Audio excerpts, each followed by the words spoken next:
Hello again, everyone, and welcome to another episode of After Five Podcasts, the podcast that seeks to educate and inform our listeners and viewers. Today, we are going to have discussions on Forex trading, since it is one of the relatively new ways that Ghanaian youth are trying to make ends meet. Today, I have with me a CEO and also a Forex trader with the name Rutherford Orleans Banks. He is well versed in forex trading. He has done so much. He's won various awards. And today we're going to have discussions with him. And by the end of this discussion, I believe we would have busted a lot of myths around forex trading and give us more information on how to enter this market. Rutherford, welcome to the show. Thank you, bro. All right. So first and foremost, we would like to know you more. We know you're a business person, a forex trader.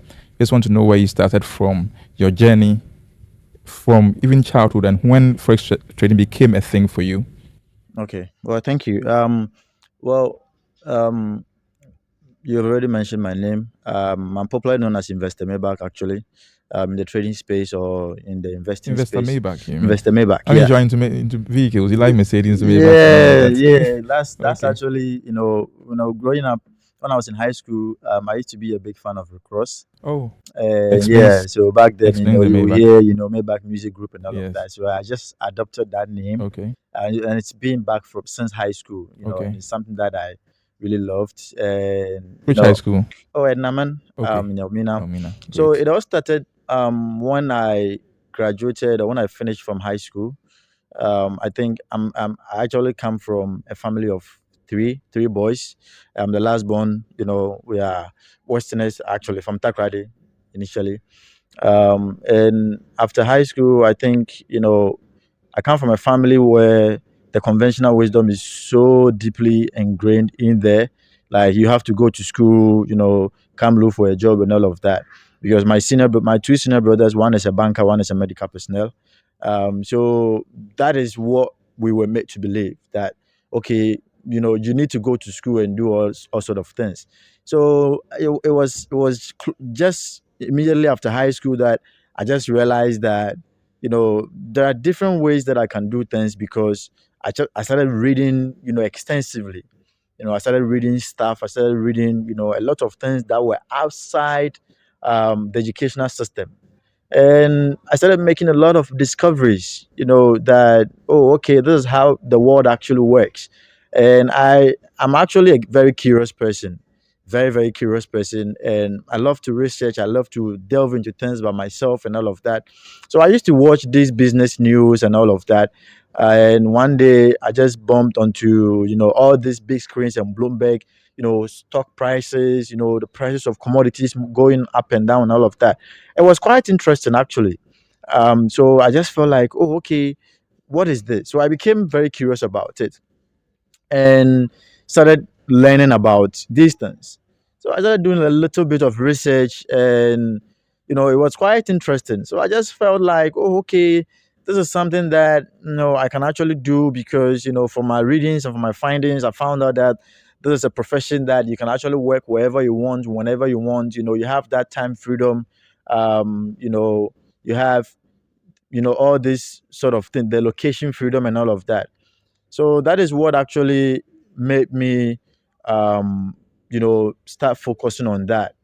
And even though initially my mom or my parents didn't actually want it because they still wanted me to go to school, and I was really curious about IT stuff as well. So I gave them the option that you know if they want me to do anything that they want, then they should send me to the IT school. That time IPMC and NATE and NIT were Yes, very yes. popular back then. So I told them that okay, let me just enroll in one of them, and they still didn't, agree with me. They still wanted me to go to the university, and at that time, my uncle was a finance administrator at UMAT, University of Mines and Technology in Yes. Takwa. So I had the opportunity to actually, enroll, but I actually refused, and that is how it all started. And maybe the rest probably we can delve Yes. into that. Okay. Okay. So my next question is that what does it take to enter the forex trading business? Well, it doesn't take much actually.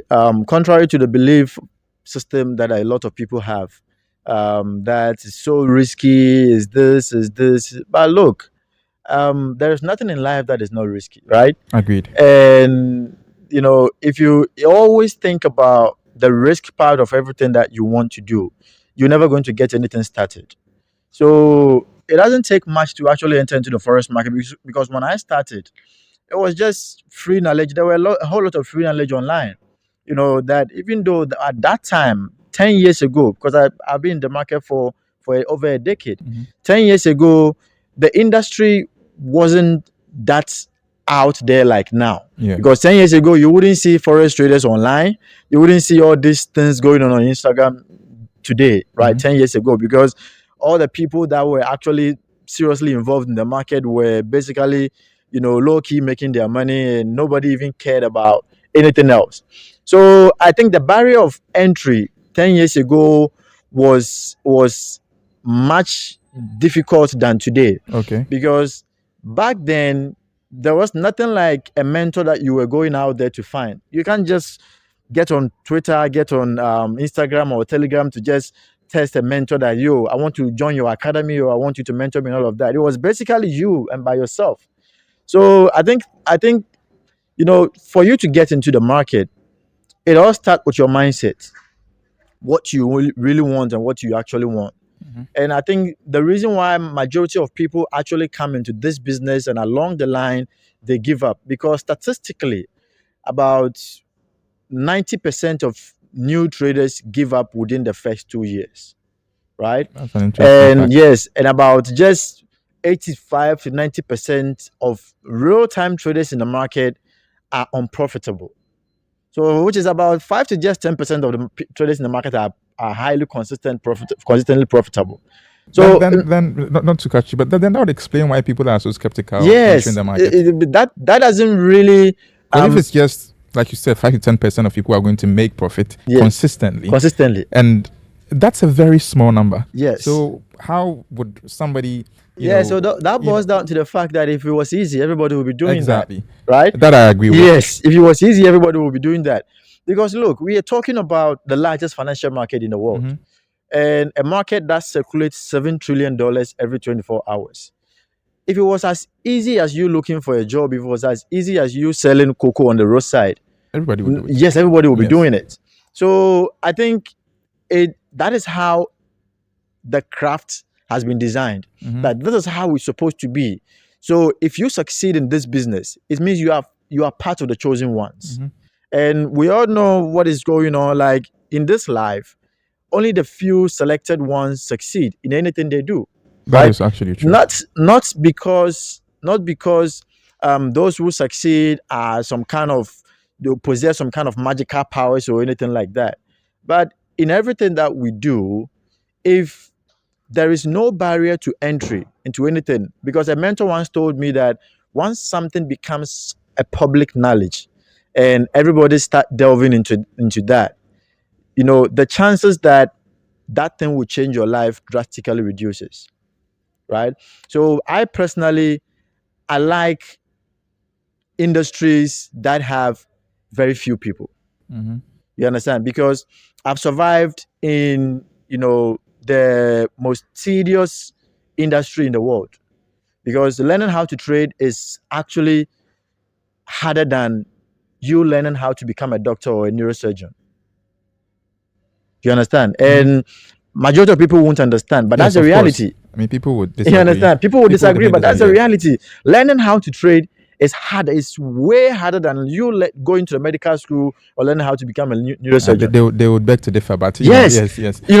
And I don't think it's easy to be a there are neurosurgeon. statistics to back that. Okay. Right. So, like you said, the barrier of entry or the barrier to entry into this industry right now is very easy, because you can just get your laptop, just go on social media, find a whole lot of Telegram groups that people are giving free knowledge, free education. You can hop online to get a lot of books and all of that.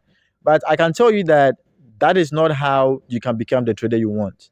Even though, yes, you can get the basic knowledge and all of that from these sources, but at the end of the day, it all boils down to the mindset that you bring in, you come into the business with. Okay, that's a great answer. But you see, you stated a number of facts. The fact that a lot of people would fail with the forex trading. A lot of people will not make profit at all.